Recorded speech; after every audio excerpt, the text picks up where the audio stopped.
Bonjour à tous et bienvenue sur la chaîne de Cryolina. Aujourd'hui, on va voir ensemble ce qu'est le yoga, quelle est sa philosophie et quels sont ses fameux 8 piliers. C'est une vidéo d'introduction et il y aura des vidéos spécifiques pour chaque pilier. Alors le mot yoga est apparu dans les Védas, une des écritures les plus anciennes de l'Inde. Sa racine sanskrite yug signifie joindre ou unir. Mais unifier quoi? Sa conscience individuelle à la conscience universelle. Atteindre cet état d'union divine est appelé éveil, réalisation, supraconscience ou samadhi. À l'époque de Patanjali, le yoga était transmis de manière orale. Donc Patanjali a compilé cet enseignement oral sous forme de 195 sutras. À l'intérieur, il y a donc ces fameux 8 piliers qui permettent d'atteindre cet état de réalisation. Atteindre cet état de réalisation, c'est notre droit de naissance à chacun et à chacune, indépendamment de notre âge, de notre condition ou de notre origine. Maintenant, je vous invite à choisir un chiffre entre 1 et 10 et je vous dirai ensuite en fin de vidéo à quoi il correspond. Les valeurs, les principes, la posture, le souffle, le retrait des sens, la concentration, la méditation et la réalisation sont les 8 piliers. Commençons avec les yamas, le premier pilier. Au nombre de 5, ce sont les valeurs fondatrices, des valeurs que nous appliquons dans le monde. Le premier est Ahimsa, la non-violence. Le deuxième, Satya, la vérité. Le troisième, Asteya, le non-vol ou l'honnêteté. Le quatrième, Brahmacharya, la modération sexuelle. Le cinquième, Aparigraha, le refus de toute possession inutile. Chaque yama s'applique au monde de la pensée, de la parole et des actes. Passons ensuite au deuxième pilier, les niyamas, qui sont les observances ou les principes. Des principes que nous appliquons à nous-mêmes. Le premier est Shaucha, la pureté. Le deuxième, Samtosha, le contentement.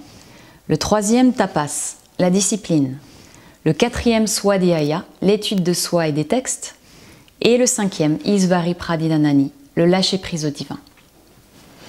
Chaque niyama s'applique aussi au monde de la pensée, de la parole et des actes. Ensuite, nous arrivons au troisième pilier, qui est celui le plus communément transmis, les asanas, ou les postures. Asana, littéralement, signifie la manière d'être assis.